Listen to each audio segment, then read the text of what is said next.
बहुत विशाल था, एक मंदिर था और उसमें बहुत विशाल रूप था। सिर्फ उनके मुझे पैर दिख रहे थे और बस वो एक आवाज आई कि तुम लहसुन प्याज छोड़ दो। बस इतना कहा और मैंने जी कर दिया, सपने में ही मैंने जी करा और मेरी आंख खुल गई। बहुत भीड़ थी वहां पे, सब लोग जैसे वहां पे खड़े रहते हैं उस साइड में निकालने के लिए, कितनी भीड़ होती जा रही थी। मैं बीचों बीच बैठी थी, मैंने पूरे 108 हनुमान चालीसा पूरे उनको देखते हुए, आंखों में आंखें, और वही सिर्फ ये चीज मुझे दिखी है, सिर्फ आंखें और उनकी स्माइल। जय श्री राम दोस्तों, कैसे हो आप। हमारी चैनल में आप सभी का स्वागत है। मैं हूं आपका दोस्त जयेश वाघेला, फाउंडर ऑफ धार्मिकस्टोरी.com एंड सीक्रेट मिस्ट्रीज। दोस्तों, आज मैं फिर से एक और इंटरेस्टिंग वीडियो कॉल सेशन लाया हूं। हनुमान जी के भक्त ऑनलाइन है, उत्सुक हैं अपना अनुभव शेयर करने के लिए। और वीडियो में आगे बढ़ने से पहले आप सभी को बता दूं कि अगर आप भी हनुमान जी से जुड़ा अपना अनुभव मुझसे इंस्टाग्राम वीडियो कॉल पर शेयर करना चाहते हैं तो इंस्टाग्राम की लिंक मैंने डिस्क्रिप्शन में दी है, उस पर क्लिक करिए, मुझे फॉलो करिए और मैसेज करिए। मैं जल्द से जल्द आपसे जुड़ूंगा और वीडियो कॉल सेशन शेड्यूल करूंगा। और अगर आप ईमेल के माध्यम से अपना अनुभव शेयर करना चाहते हैं तो हमारा ईमेल आईडी है dharmikstory@gmail.com। तो चलिए आगे बढ़ते हैं आज के इस वीडियो कॉल सेशन में। नमस्कार बहन, जय श्री राम आपको। जय श्री राम भैया। आपका बहुत बहुत स्वागत है आज के इस वीडियो कॉल सेशन में, और धन्यवाद भी जो आप अपना समय निकाल कर इनिशिएटिव ले रहे हैं हमारे बालाजी महाराज से जुड़ा अनुभव शेयर करने के लिए। सबसे पहला सवाल ये बताइए कि आपका नाम क्या है, आप कहाँ से बिलोंग करते हैं और आप क्या करते हैं। जी, मेरा नाम श्रद्धा भदौरिया है और मैं मध्य प्रदेश के ग्वालियर जिले से, ग्वालियर से हूँ। ओके, अच्छा लगा जानकर। और जैसे बहन आपको पता ही है कि ये जो सेशन है हमारे बालाजी महाराज से जुड़ा है, तो दूसरा सवाल उन्हीं से जुड़ा है। ये बताइए कि जीवन में सबसे पहले आप हनुमान जी की शरण में कब गए, यानी जीवन के ऐसे कौन से मोड़ पर, मतलब आपको उनकी भक्ति मिली, कौन से मोड़ पर आपने उनकी पूजा पाठ सबसे पहले शुरू की और कौन से पाठ वगैरह करते थे, आप डिटेल में सारे दर्शकों को बता सकते हैं। जी, मैं जब बहुत छोटी थी तो मेरे अंदर विचार आया कि मैं भी सुंदरकांड करती हूँ। जैसे हम देखते रहते हैं कि कहीं सुंदरकांड हो रहा, कहीं रामायण हो रही है, तो ये सब होती रहती। तो मेरे अंदर बस एक दिन बैठी थी और मेरे अंदर विचार आया कि मैं भी सुंदरकांड करूंगी। तो दूसरे दिन मंगलवार था, फिर मैंने सुबह बस पूजा करके मंगलवार तो सुंदरकांड करने बैठ गई। मैं सुंदरकांड करती रही, दीपक आराम से सुंदरकांड समाप्त हो गया। बस समाप्त होकर मैं बाहर निकल आई। मेरे दादाजी न्यूज़पेपर पढ़ रहे थे और मैं भी उनके साथ बैठ गई। मेरे विचार आता, अगर हनुमान जी ने भी मेरा सुंदरकांड सुना है तो क्या वो भी आ सकते हैं हमारे घर में। तो बस मैं ऐसी विचार ही कर रही थी तो एकदम हवा का झोंका आया और बस मैं अंदर बैठी थी और मेन गेट था। उसके बाद एक और गेट था, जबकि मेन गेट बंद नहीं हुआ, वो भी लकड़ी का ही था। वो बंद नहीं होके दूसरा अंदर का गेट, वो भी लकड़ी का, वो बंद हो गया और मेन गेट लकड़ी का वो बंद नहीं हुआ। और मुझे ऐसा लगा कोई अभी निकल कर गया है। तो मैंने अपने दादाजी से कहा कि बाबा कोई निकल के गया है। तो बाबा जी कहने लगे कि मैं यहीं बैठा हूँ, मुझे तो कोई नहीं दिखा। मैंने कहा नहीं, कोई निकल के गया, आप देखो। तो फिर वो जब बाहर अंदर गए, उन्होंने गेट खोला, तो गेट खोला। फिर मुझे लगा कि मैंने कहा अगर आप हैं हनुमान जी तो प्लीज गेट खोल देना। तो गेट जैसे ही खुला, जैसे मैं अंदर गई तो मुझे ऐसा फील हुआ कि कोई तो था, कोई आया था। मुझे फील हुआ, मेरे रोंगटे से खड़े हुए। तो मुझे लगा कि शायद वो थे, उन्होंने मेरी बात सुनी। बस मैं इतना सोचने लगी हनुमान जी बच्चों की भी सुनते हैं, जबकि मैंने कोई ऐसा बोल नहीं था कि मैं इतनी ज्यादा पूजा की। बस मैं सुंदरकांड किया था और मेरे अंदर विचार आया कि हनुमान जी भी मुझे फील करा कि हाँ, मैं सबके साथ ही हूँ। तो बस मेरे ऐसे विचार आता गया और मेरे अंदर ऐसी भक्ति आई कि मैंने सुंदरकांड बस शुरू कर दिया।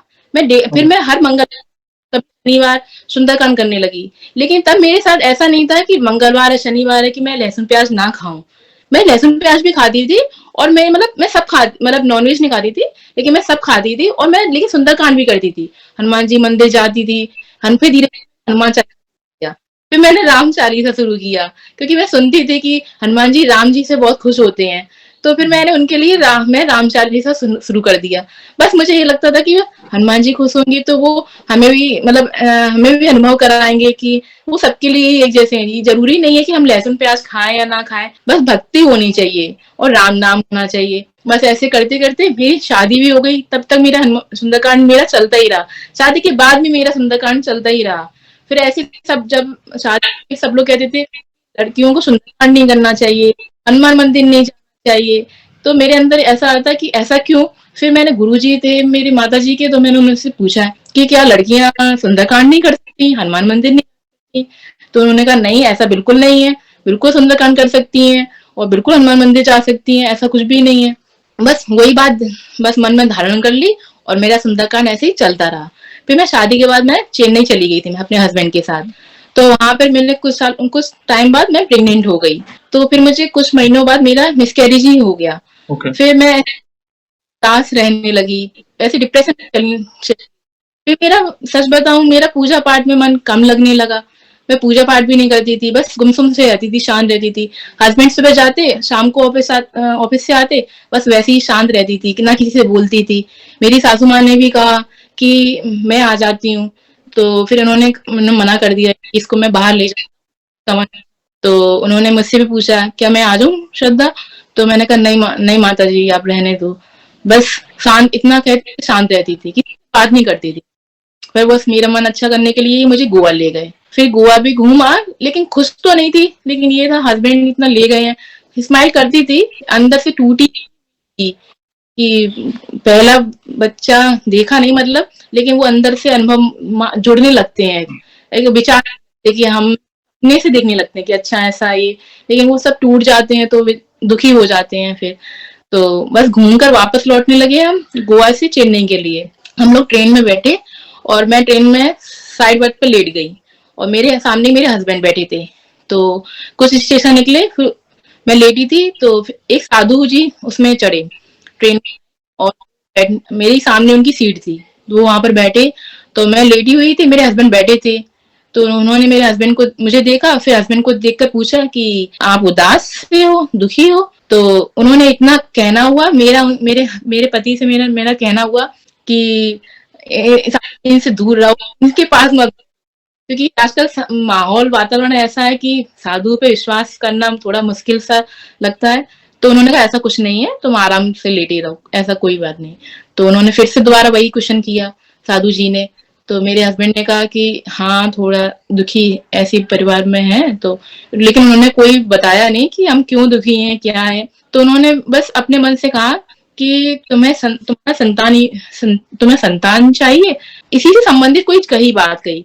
तो मैं दूर थी, तो मेरी नजर एकदम उनके पास नजर में गई कि इन्होंने ऐसा क्यों कहा। तो उन्होंने कहा, बस वो ही खुद बोलती गए। मेरे हस्बैंड शांत थे, उन्होंने कुछ नहीं कहा, हाँ नहीं कुछ नहीं, बस शांत बैठे रहे, उनकी बात सुनते रहे। उन्होंने ये बोला अगले कुंभ तक, महाकुंभ होगा मार्च में, तो तुम्हारे संतान योग है। बस उन्होंने इतना कहा, उन्होंने कहा ठीक है मैं अब सो लेता हूँ। तो बस ये कहकर सब लेटने लगे।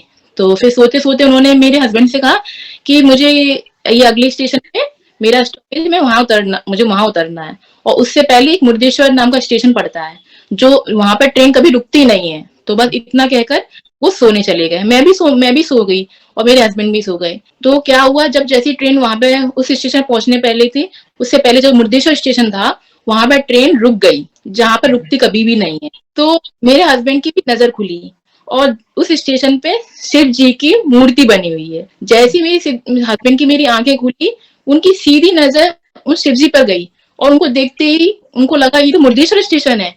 उन्होंने जैसे ही देखा कि ये तो मुर्देश्वर है और वहां पर ट्रेन रुकी हुई है, तो उन्होंने वो साधु महात्मा को जगाया। उन्होंने कहा बाबा जी उठो, आपका स्टेशन आ गया। तो उन्होंने कहा हाँ अभी वहां पे उतरेंगे, फिर हमें वापस वहां जाना पड़ेगा। तो उन्होंने कहा नहीं ये मुर्देश्वर ही है। उन्होंने कहा अच्छा मुर्देश्वर है। उन्होंने ऐसे बताया जैसे उनको मुझे ऐसा लग रहा है जैसे उनको सब पता था, वो ऐसे बन रहे थे।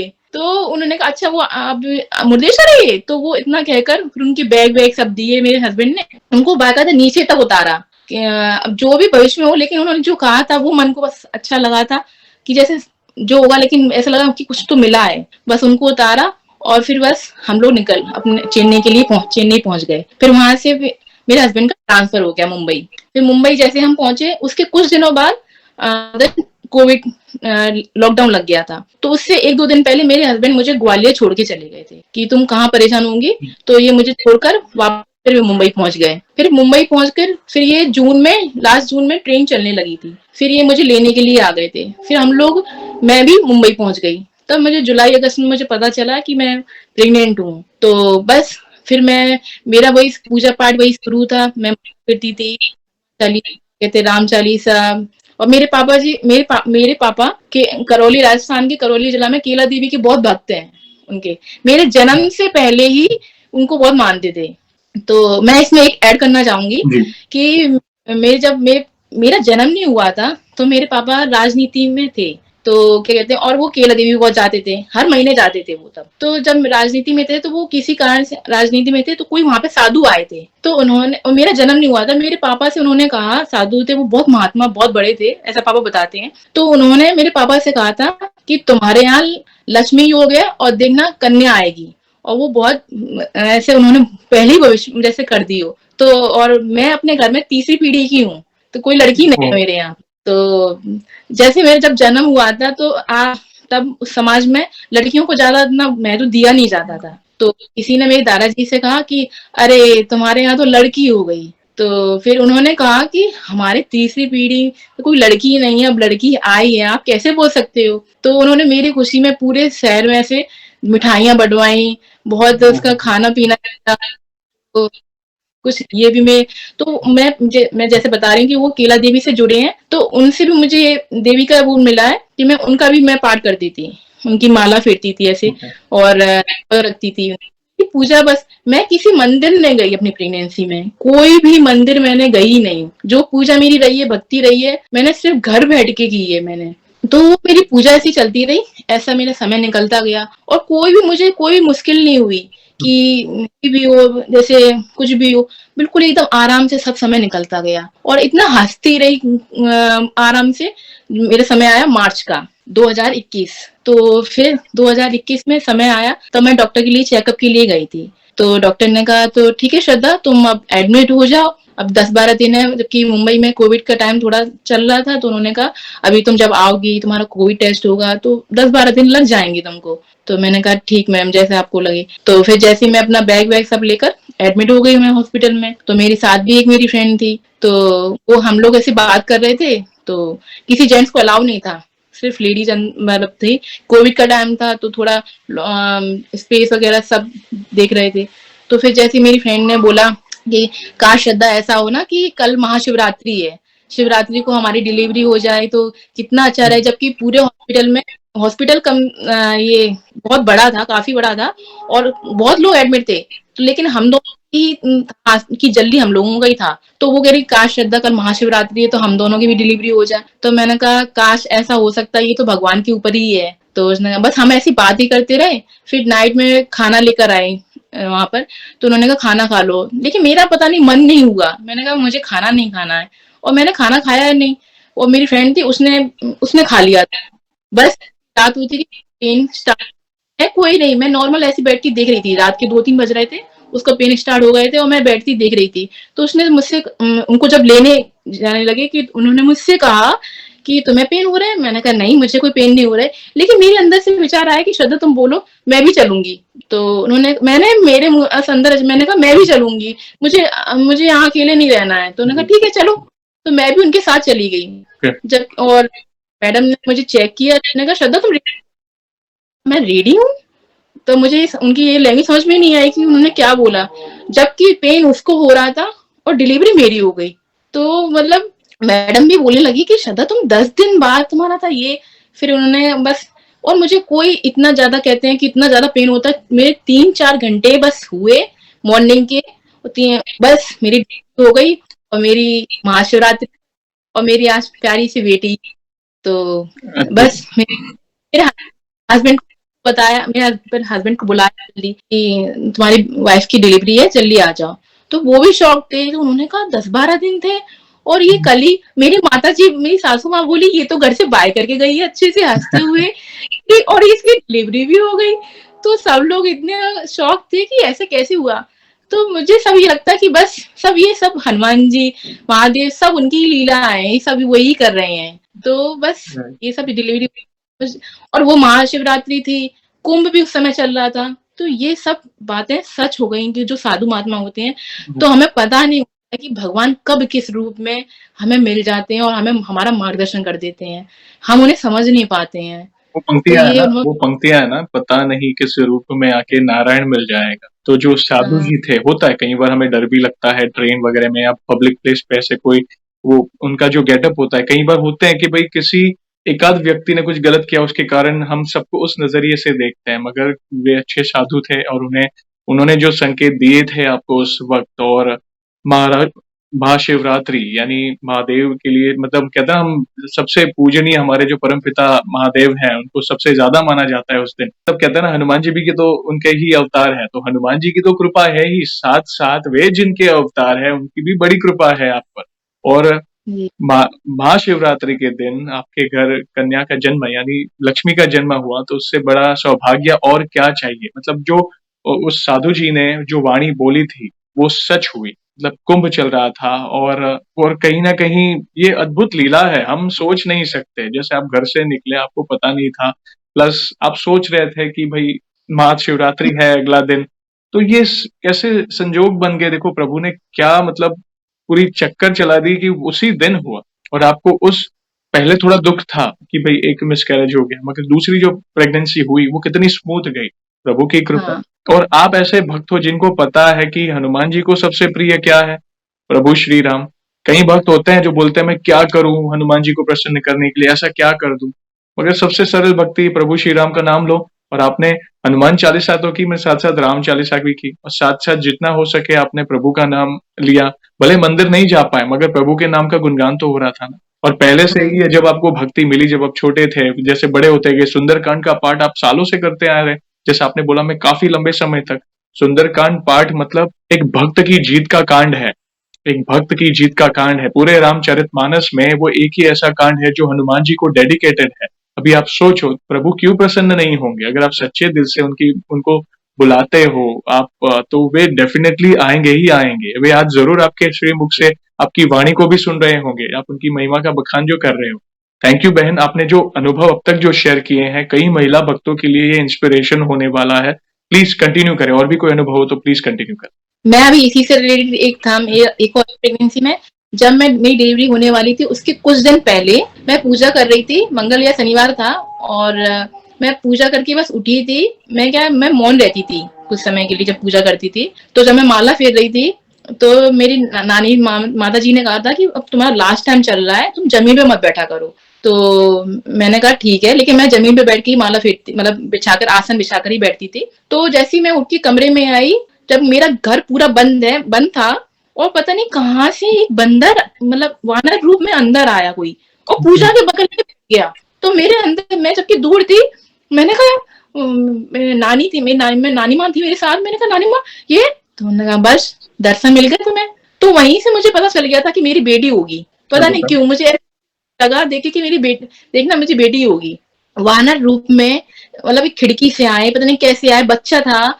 तो वो अंदर आना उनका, और मंदिर की जगह पे बैठ जाना, और फिर वहीं से कमरे थे, चीजें थी बहुत सारी, लेकिन उन्होंने कोई भी टच नहीं किया, सिर्फ मंदिर की जगह बैठ, और फिर वापस चले गए वहीं खिड़की से जैसे आए थे। वो डोर से नहीं आए थे, डोर बंद सब था, खिड़की से आए और वहीं से वैसे चले गए। तो इतनी अद्भुत अद्भुत उनकी चीजें, उन्होंने मुझे ऐसे ऐसे अनुभव कराए।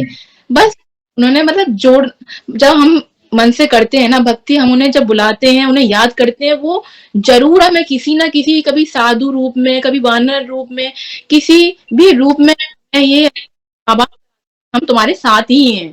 वे तो ये आते ही मेरे, हैं, वे आते ही हैं। वे कभी भी अपने भक्त को अकेला नहीं छोड़ते हैं। अगर आप केवल, ऐसा नहीं है कि आप कोई हवन करो या कोई बड़ा आयोजन करो तो ही प्रभु, प्रभु बस भाव के भूखे हैं। प्रभु आप सच्चे दिल से राम नाम लो, सच्चे दिल से उन्हें मदद की गुहार लगाओ, सच्चे दिल से आप भक्ति करोगे ना, वे किसी ना किसी रूप में आपको आकर इतना आश्वासन दे देंगे कि चिंता ना कर मैं तेरे साथ हूँ। मतलब अद्भुत लीला कि उस वानर का आना, वो और आप आपकी पूजा भी ऐसा समझो कि वे आपकी पूजा स्वीकारने आए थे, आपकी जो सेवा थी वो स्वीकारने आए थे और वापस चले गए। तो ये हर एक के भाग्य में नहीं होता। कई बार हम, एक शब्द है को इंसिडेंट, कहते हो ना ये तो को इंसिडेंटली हो गया होगा, ये ऐसा हो गया, भाई हर बार को इंसिडेंट नहीं होता। वंस इन ए वाइल कोई चीज होती है, को इंसिडेंटली समझ सकते हैं, मगर और ये जब तक कोई अनुभव नहीं करता है ना तब तक उसे विश्वास नहीं होता है। तो प्रभु आपके जीवन में है, आप हर कदम पर कहीं ना कहीं वे आपको संकेत दे रहे हैं, किसी ना किसी रूप में आकर, या अपनी सेना को भेजकर, या किसी का रूप धरकर कि भाई चिंता ना करो मैं हूं आपके साथ। एक अंदर से स्ट्रेंथ मिलती है हमें। जैसे आप प्रेगनेंसी का दौर था तो वो कहीं ना कहीं हमें वो स्ट्रेंथ मिलती है कि उस समय को हम पसार कर सके। हम वो कई बार होता है महिला भक्त, जैसे प्रेगनेंसी का दौर मतलब सबसे कठिन होता है। सल्यूट है सारी महिलाओं को जो जो ये दौर से गुजरती है। मगर मैंने देखा है जिस भी महिला ने मतलब उस समय प्रभु की शरण ली है, प्रभु के नाम का जाप किया है, या जस्ट ऐसा नहीं है कि आप प्रॉपर बैठो, भले आपकी कंडीशन नहीं है प्रेगनेंसी के दौर में, आप बेड पे हो तो भी जो भी कॉम्प्लिकेशंस भी होते हैं, मगर बस मन में नाम जब भी करोगे ना तो भी वो चीज आसान हो जाएगी। लास्ट मोमेंट जब 9वां महीना आएगा ना, प्रभु स्मूथली सब बड़े बड़े, आप देखें आज कई भक्त आते हैं, ऐसे ऐसे केस हैं, कई बार इतने कॉम्प्लिकेशंस आते हैं प्रेगनेंसी के दौरान, मगर फिर भी प्रभु पर विश्वास रख के वो वो कंटिन्यू करते हैं, वो समय निकलते जाता है और लास्ट में सब कुछ सही हो जाता है। ये लीला है प्रभु की, प्रभु की लीला, प्रभु की महिमा प्रभु ही जाने, मतलब हम सोच नहीं सकते वे वो करते हैं। प्लीज कंटिन्यू करें प्लीज। फिर जब मेरी बेटी हो गई, फिर उसके बाद पूजा इतना नहीं हो पा रही थी मेरी। ये सब मुझे अपनी बच्ची देखनी थी। तो जैसे हम कथा में सुनते हैं कि जब हम गृहस्थ जीवन में हैं तो पहले वही हमारी पूजा होती है गृहस्थ जीवन में, कि हम अपने पति के लिए खाना वगैरह रहता है, बच्चे को अपना देखना, अभी वो इतनी छोटी है। तो मेरी पूजा कहीं बीच में रुक गई थी। तो ऐसे ही मेरे 1.5 साल हो गई मेरी पूजा सुंदरकांड, मैं कोई भी पूजा नहीं कर पा रही थी, लेकिन मेरा ध्यान वही लगा रहता था। तो एक दिन सुबह की, जैसे मॉर्निंग सुबह की बात है, मंगलवार था उस दिन, मैं अपनी बच्ची को सुला रही थी। तो मैं ऐसे कथा, लेकिन मैं कथा में मैं सुनती रहती थी मोबाइल में। तो बस ऐसे देखते देखते मेरे अंदर विचार आया, तो कि मुझे तभी कभी कभी थोड़ा सा गुस्सा ऐसे आने लगता, कोई तेज बोल दे तो मुझे मेरे अंदर से भी तेज प्रवृत्ति होने लगती है। मैंने कहा, फिर उसमें जब मैंने सुना कि लहसुन प्याज से तामसिक सात्विक ऐसे इसमें होते हैं, तो मैंने कहा क्यों नहीं मैं इसको मैं धारण करूं, कोशिश करती हूँ, क्या मैं छोड़ पाऊंगी। ऐसे मेरे अंदर ऐसे विचार चलने लगे, क्या मैं लहसुन प्याज छोड़ पाऊंगी, क्या नहीं छोड़ पाऊंगी, ऐसे विचार आते गए। बस ये विचार आते आते मैं अपने बच्चे को सुला रही थी, वो भी सो गई और मैं भी सो गई। कुछ सेकंड के लिए सोई थी उतने, और वो दिन मंगलवार था। उस दिन मुझे उतनी देर में मुझे हनुमान जी ने दर्शन दिए, सिर्फ पैरों के थे। बहुत विशाल रूप था उनका कि मैं बता नहीं सकती। बहुत विशाल था, एक मंदिर था और उसमें बहुत विशाल रूप था, सिर्फ उनके मुझे पैर दिख रहे थे। और बस वो एक आवाज आई कि तुम लहसुन प्याज छोड़ दो, बस इतना कहा। और मैंने जी कर दिया, सपने में ही मैंने जी करा और मेरी आंख खुल गई। बस मेरी आंख खुली, फिर मैंने ये सब विचार अपने माता जी को बताया, सबको बताया। तो सभी लोग ने कहा कि अभी तुम्हारी क्या उम्र है, तुमने अभी से छोड़ रही हो, अभी तुमने क्या देख लिया है, और तुम लोग इतना घूमते हो, तुम कैसे बाहर जाओगे, कैसे करोगे, कैसे रहोगे। ये सब मैं कहती रही। मैंने अपने हस्बैंड से भी कहा, मैंने कहा मुझे ऐसे ऐसे विचार, मुझे सपना आया है। तो उन्होंने, कोई बड़ी बात नहीं है, छोड़ तो कुछ नहीं होता लहसुन प्याज में, बस इतना उन्होंने कहा। ऐसा लगा कि उन्होंने ही खिलवाया है कि छोड़ दो, हो जाएगा, सब हो जाएगा। तो वो उस दिन मंगलवार था, कोई हम ये एकदम वो नहीं बना रहे कि हाँ कल अब नेक्स्ट शनिवार से छोड़ते हैं, अभी खा लेते हैं, पर अंदर से आया बस कि छोड़ दो, छोड़ दिया बस। वो दिन है और आज का दिन है, मैं लहसुन प्याज बिल्कुल नहीं छूती। तो अब बनता भी है ना, तो पता नहीं मेरे अंदर इतना गलत विचार आता है जैसे वो नॉनवेज हो, जबकि ऐसा कुछ भी नहीं है, लेकिन वो मेरे अंदर धारणा सी ऐसी बन गई है, तो कहीं प्याज भी हो रही, तो मुझे ऐसा लगता है जैसे नॉनवेज हो रहा हो, तो वो मैं जगह ही दूर हो जाती हूँ। ऐसी मेरी फ्रेंड सर्कल था, हम लोग फ्रेंड में बैठे हुए थे। तो मेरी फ्रेंड ने ऐसे बोला कि श्रद्धा तूने कभी सुअर का चार खाया है। उसने इतना कहना, मेरा देना जैसे मेरी जमीन पड़ गई हो, मेरी जमीन मेरे पैर, क्योंकि कभी जीव सुना ही नहीं। तो ऐसी वो बात खत्म, मेरे हस्बैंड ने कहा सबके अपने अपने खान पीन होता है, तुम इस पे वो मत। फिर हम लोग ऐसे निकल गए। दूसरे दिन वही फ्रेंड मुझे मिली, तो उसने कहा श्रद्धा आओ कभी खाने पर। तो मेरे अंदर से ये निकल गया, मैं तेरे घर का पानी भी ना पीऊं, तो किसी जीव को हत्या करके तुम अपना पेट भर रही हो, ये कहाँ का तुम धर्म है ये। तो वो दिन है, तो इसीलिए मैं हर जगह मैं जा नहीं पाती हूँ जहाँ सात्विक भोजन हो, ये क्या मतलब मांसाहार, इसलिए मैं इनसे दूर रहती हूँ। तो और मैं ज्यादातर, मैं जब होटल में भी जाती हूँ ना, तो जब मैं ग्रीन सिंबल देख लेती हूँ कि हाँ ये प्योर वेज है, तब मैं जाती हूँ। क्योंकि मुझे पता नहीं, अंदर से मेरे ऐसे विचार आते रहते हैं कि मैं राम राम सीताराम, हमारे यहाँ ज्यादा सीताराम कहते हैं हम लोग, कि सीताराम, कोई भी चलते निकलेगा सीताराम, राधे राधे सीताराम, बस ये निकलता। तो जय श्री राम, तो जब जब अंदर से जोश आता है ना, तो कहते हैं जय श्री राम, अब तो होना ही है वो काम। तो बस ऐसे ऐसे अंदर विचार आते तो रहते हैं। प्रभु तो प्रसन्न होने ही ना, क्योंकि आपने एक कदम आगे लिया भक्ति में, उन्होंने प्रेरणा दी, पहले एक विचार आया, रात को संकेत मिला सपने में, उनके चरणों के दर्शन हुए, प्रभु ने एक वचन बोला आपको, और आपने नेक्स्ट डे ही, भाई कुछ भी हो आज तो, और वो मंगलवार का दिन था।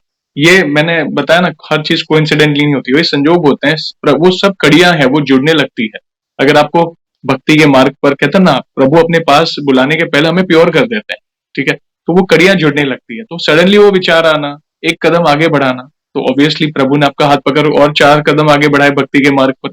तो ये प्रभु की लीला है। प्लीज रुकिए मत, आप कंटिन्यू करें। फिर ऐसे समय निकलता गया तो मेरे अंदर मुझे सब कुछ ये लगता था कि सब कुछ उन्होंने ही किया है, सब उन्होंने रच रखा है कि क्या हमें करना है, कितना कदम हमें चलना है, कितना वो लगता है कि बस बस वो हाथ पकड़े हैं, वो मुझे ले ही जा रहे हैं बस। कुछ दिन निकले, फिर अंदर से विचार आया कि मेरी बच्ची छोटी थी कि तुम सुंदरकांड शुरू कर दो, सब हो जाएगा, कोई बात नहीं। और फिर मैंने धीरे धीरे बस सुंदरकांड भी शुरू कर दिया। तो मेरे हस्बैंड ने कहा तुमने सुंदरकांड शुरू कर दिया, और मेरी बच्ची भी भगवान इतने वो है कि वो भी मेरे पास में आके बैठती है, उसको समझ में कुछ नहीं आता है लेकिन वो कहेगी, मुंह चलाना वाला करेगी, जैसे मैं बोल रही हूँ तो समझ में कुछ नहीं आएगा, लेकिन वो भी घंटी लेके ऐसे करेगी, वो भी बैठ जाती है। तो मुझे लगा सब उनकी लीला है, वही सब कुछ करवा रहे हैं। जब कितनी छोटी है, हाथ जोड़ना, आरती करना, और सबको जब कोई घर में अगर पास में आरती नहीं आएगा तो वो खुद लेके ऐसे करने जाएगी कि जय जय ले लो, जय जय। तो वो इतना उसके अंदर, ये सब वही तो करते हैं। तो मेरा सुंदरकांड भी ऐसे ही चलने लगा। फिर मेरे हस्बैंड मुंबई चले गए थे, जब जैसे ही लौट कर आए, फिर मेरे अंदर, जैसे मैंने फिर आपका चैनल मैं शुरू से ही देखती आई हूँ। जब मैं प्रेगनेंसी आपका चैनल था, तो मैंने फर्स्ट टाइम कष्टभंजन जी को देखा था। तो आप ऐसा कहेंगे कि मैं ऐसा कैसे कह सकती हूँ कि मैंने पहली बार हनुमान जी को देखा ऐसे स्माइल करते हुए। मैंने कभी ऐसे हनुमान जी देखे ही नहीं। मैंने कहा ये कौन भगवान है, मुझे ये भी नहीं पता ये हनुमान जी के सामने आ रहे थे बार बार, और मैं बार बार उनको कॉल कर रही थी कि मैंने देखा नहीं है, मैंने पता नहीं कैसे कौन से भगवान है ये। तो फिर ये ऐसा चलता रहा, लेकिन कुछ टाइम में वो फिर आए, मैंने आपका चैनल भी देखा, फिर तब मैं आपके माध्यम से कृष्ण जी को और जाना मैंने। तो फिर मैं और जुड़ती गई उनसे। मैंने आपके दिन रात आपके सब देखते रहते, आपके सेशन रहते, इतने सारे स्टोरी, सब अपने अपने अनुभव शेयर करते। मैं कहा बताओ कितनी अलौकिक महिमा है, कितने लोगों से भगवान जोड़ते जा रहे हैं। तो फिर मेरे अंदर विचार है बस जाना है, मुझे भी कष्टभंजन जाना है। जैसे मेरे हस्बैंड आए उसके 1-2 दिन बाद तो हम लोग भी निकल गए करने के लिए, और कष्टभंजन गए। लेकिन बुधवार के दिन था, मतलब ऐसे बुधवार था, मंगलवार तो नहीं था, बुधवार था। मैं दर्शन करने गए तो आ गए। मेरे अंदर आया कि जैसे मैंने आपके सेशन में देखा है कि कोई 100 चालीसा हनुमान चालीसा की है, किसी ने 108, जिसकी जैसी इच्छा। तो मेरे अंदर विचार आया क्या मैं कर सकती हूँ, क्या मैं मंदिर के अंदर कर सकती हूँ, क्या मैं कष्टभंजन जी के सामने, हनुमान जी के सामने, मेरे दादा के सामने कर सकती हूँ। ये बस अंदर विचार आता गया, मैं अंदर चली गई। मेरे हस्बैंड हमेशा बैकबोन रहे हैं, तो उन्होंने कहा तू जा, तू कर देख। फिर मैं अंदर गई और एक तरफ रहते हैं, एक तरफ जेंट्स, दर्शन करके मैंने कहा बस दादा अब मैं शुरू कर रही हूँ। बस मैंने कभी सोचा नहीं था कि मैं करूंगी ऐसे, लेकिन बस मेरे अंदर विचार आया कि मुझे करना है, मैंने शुरू कर दिया। बहुत भीड़ थी वहां पे, सब लोग जैसे वहां पे खड़े रहते हैं कि साइड में निकालने के लिए, कितनी भीड़ होती जा रही थी। मैं बीचों बीच बैठी थी। मैंने पूरे 108 हनुमान चालीसा पूरे उनको देखते हुए, आंखों में आंखें, और वही सिर्फ ये चीज मुझे दिखी है, सिर्फ आंखें और उनकी स्माइल देखते हुए मेरे 108 चालीसा होते गए। वहां पे किसी ने भी मुझसे नहीं कहा कि तुम आगे हो जाओ, पीछे हो जाओ, इधर हो जाओ, किसी ने भी मुझे, कोई भी बिल्कुल नहीं, इतने आराम। और जैसे ही मैंने ये मेरे पूरे हुए, जैसे मैंने उनको देख के आंखें अपनी बंद की, वैसे ही उनका पट नीचे होने लगा। ओह क्या बात है। इतनी इतनी उनकी महिमा है।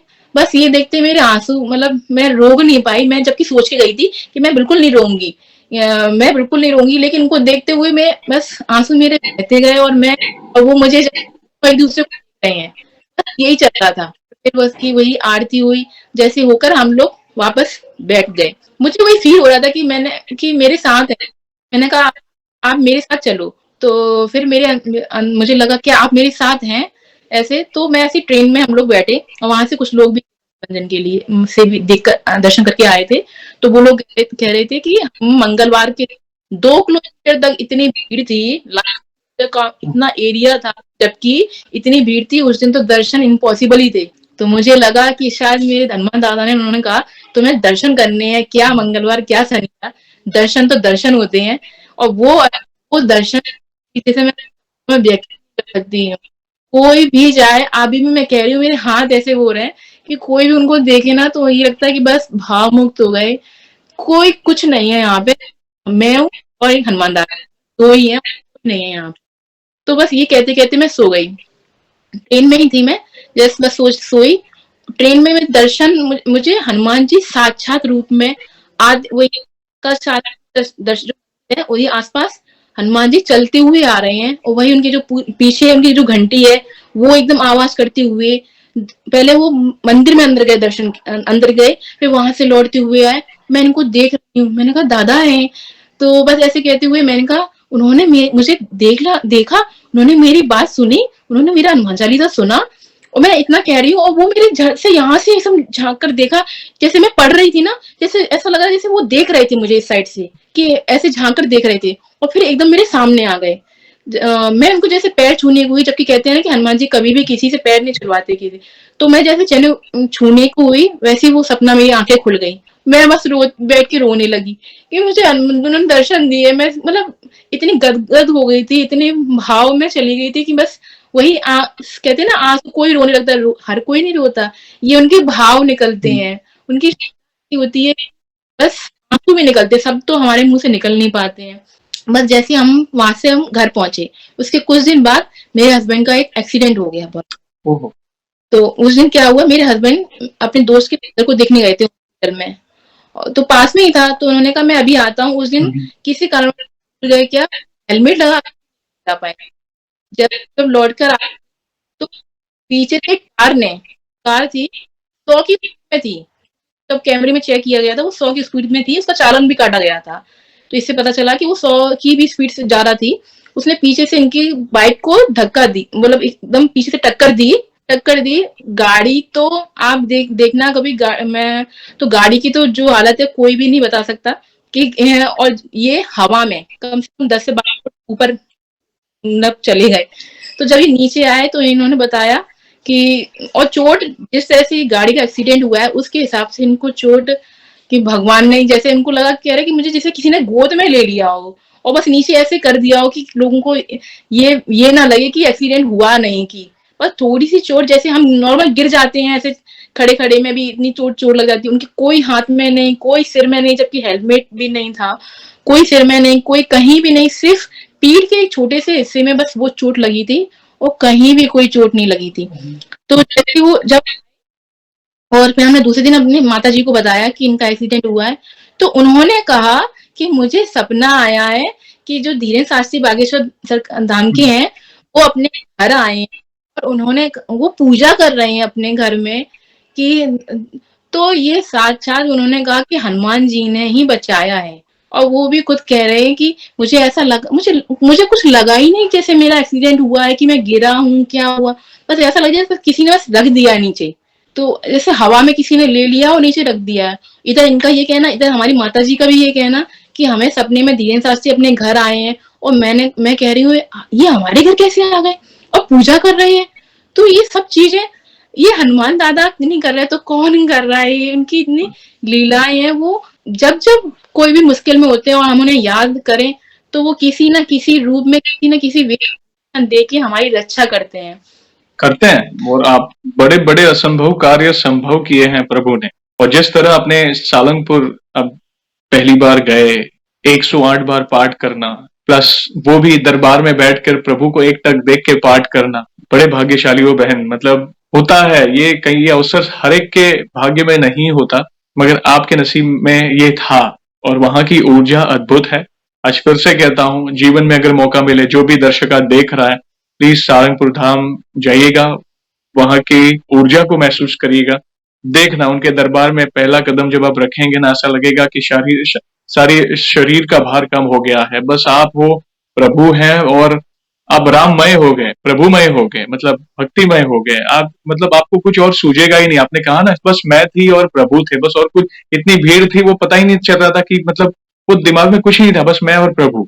वो और 108 बार मंदिर में बैठ के करना, वो भी मतलब काफी समय जाता है 108 बार हनुमान चालीसा का पाठ करने के लिए। तो थैंक यू ये अनुभव को शेयर करने के लिए। और उसके बाद जैसे आपने बताया कि 100 की स्पीड में कोई कार आती है, आपकी हस्बैंड की बाइक को टक्कर मारती है, प्लस आपके हस्बैंड का इतनी ऊपर उछलना, जैसे उनको लगा कि किसी ने मुझे गोद में ले लिया हो। या देखो, किसी चीज का होना होता है, जैसे होनी को कोई रोक नहीं सकता, मगर अगर आप ईश्वर की शरण में है ना, तो वो होनी तो होने वाली है। मगर प्रभु, मैं फिर से कहूंगा गुजराती में, वो तलवार का घाव सुई, जैसे हम कहते हैं ना, कुछ बड़ा होना होता है, वो नहीं होने।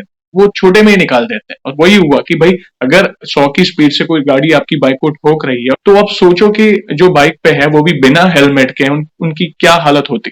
मगर प्रभु थे साथ में और प्रभु की कृपा से प्रभु ने उनको कोई बड़ा हादसा नहीं होने दिया, तो तलवार का घायल सुई से निकाल दिया और उनकी रक्षा की। तो ये है हमारे प्रभु की लीला। थैंक यू वेरी मच बहन, अपने अलग अलग प्यारे प्यारे अनुभव शेयर करने के लिए, इमोशनल अनुभव शेयर किए, गूज बम्स वाले अनुभव शेयर किए। मैं खुद प्रभु की उपस्थिति को ऐसा लग रहा था प्रभु बैठे हैं और ये जो सत्संग है सुन रहे हैं। सालंगपुर मंदिर का जो दृश्य मेरे सामने आ रहा था। थैंक यू वेरी मच इतने प्यारे प्यारे अनुभव शेयर करने के लिए। एक सवाल और पूछना चाहूंगा बहन, जैसे आज हम आपका अनुभव सुन रहे हैं, वैसे आपने हमारे चैनल में बाकी भक्तों के अनुभव भी सुने हैं, तो उनसे आपको क्या मोटिवेशन मिला, क्या प्रेरणा मिली? आप अपने शब्दों में अपने विचारों को बता सकते हैं।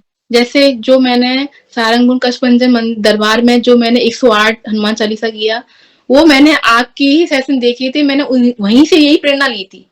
कोई कहता ने हनुमान चालीसा की कहने करने मैं घर में कर सकती थी, लेकिन मेरे ये विचार मेरे वहीं पर कष्टभंजन जी के सामने आया कि मैं यहाँ करूंगी, मैं हनुमान चालीसा यहाँ करूंगी। और आपका भी मेरे विचार आया कि उनके सेशन में मैंने देखे कोई 108, कोई 101, कोई ऐसे हनुमान चालीसा करता है, मैंने कभी आज तक नहीं किए।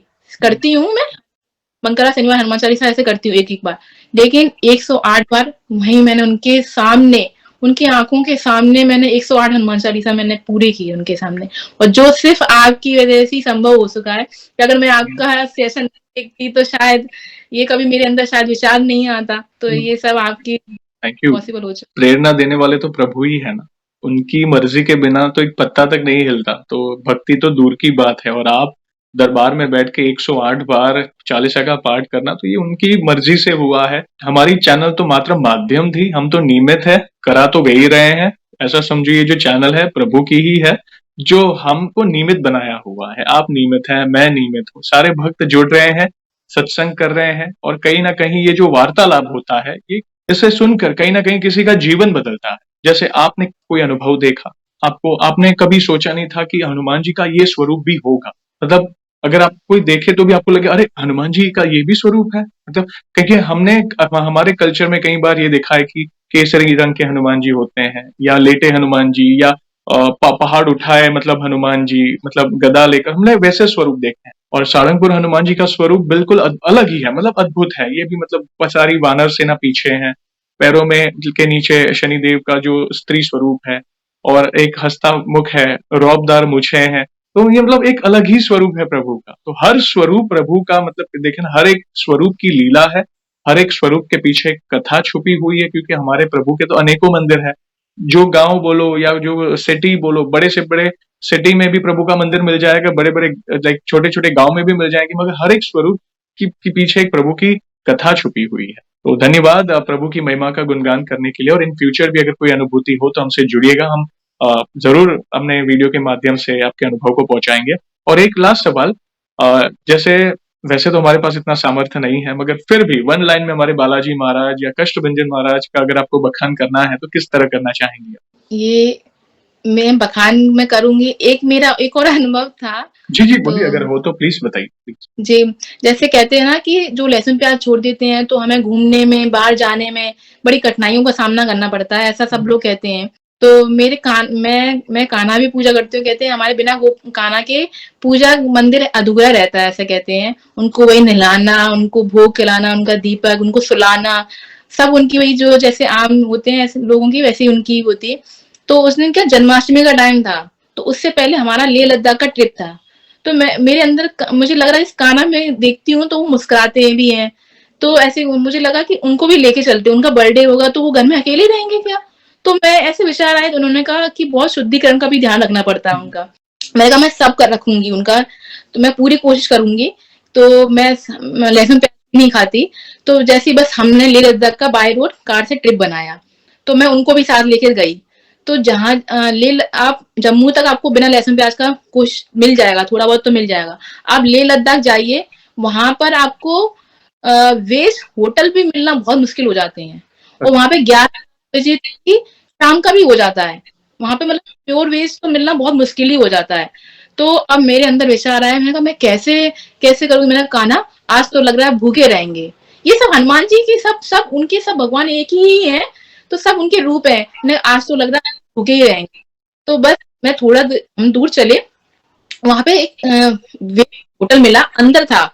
तो हमने कहा कि हमें अब खाना तो नहीं है, तो उन्होंने कहा सैंडविच मिल जाएगी। मैंने कहा सैंडविच मिल जाए, अब उसमें तरह का तो उसमें मैं बिल्कुल ही इंग्रीडिएंट्स भी देखती हूँ उसमें कि ऑनियन गार्लिक ना हो।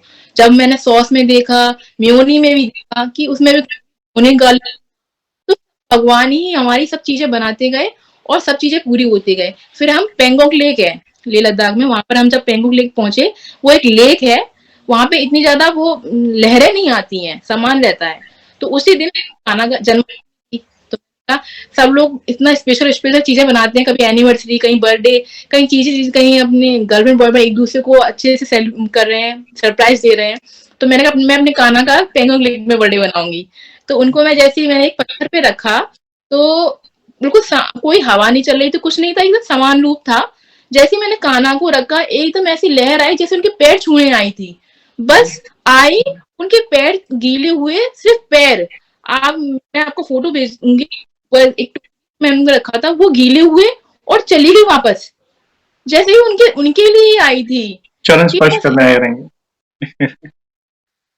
मैं उसको बता ही नहीं सकती। मैं अपने हस्बैंड को देख रही, हस्बैंड कह रहे आज तो वो दर्शन, जैसे कि वो लेक कह रही थी कि हमें प्रभु के पैर छूने हैं, वो दर्शन करने के। और फिर हम उनका जन्माष्टमी बर्थडे सेलिब्रेशन किया वहीं पर, अच्छे से सब मनाया, और उनकी महिमा से हम लहसुन प्याज, बिना लहसुन प्याज के हमें सब जगह सात्विक भोजन मिला। और हमारा ट्रिप पूरा आराम पूर्वक। और इससे 15 दिन पहले ही इनका ये एक्सीडेंट हुआ था, एक्सरे भी हमने कराया था, कोई हड्डी में कोई भी कहीं भी कोई दिक्कत नहीं थी। हमारा 10-12 दिन का ट्रिप था, तो लेह लद्दाख का पूरा आराम से, बिल्कुल आराम से हो गया।